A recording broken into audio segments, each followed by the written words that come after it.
everybody, back from King of the Hammers. We got our test Maverick R behind us. Race cars are being re-prepped again, but we've been really hopping into the accessories this year on the Mav R. We've got some cool products coming out, but right now I want to dive into the rock rail specifically. So come on over, let's show you what we got and what we tested at KOH.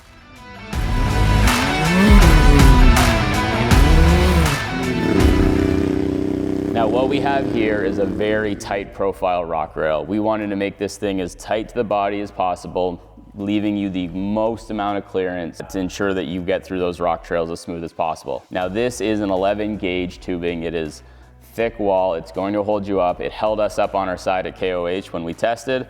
And again, thick plate below. So these rock rails come black powder coated, extremely durable. Again, these are KOH proven. Martin and I tested these. We are confident with them. We know that they are ready to go for the market. Otherwise, we wouldn't put our name on the side of it. So this is one of many products coming out from MBRP for the Maverick R and other side-by-side shortly. Be sure to stay tuned to MBRP as we've got more accessories coming down the pipeline.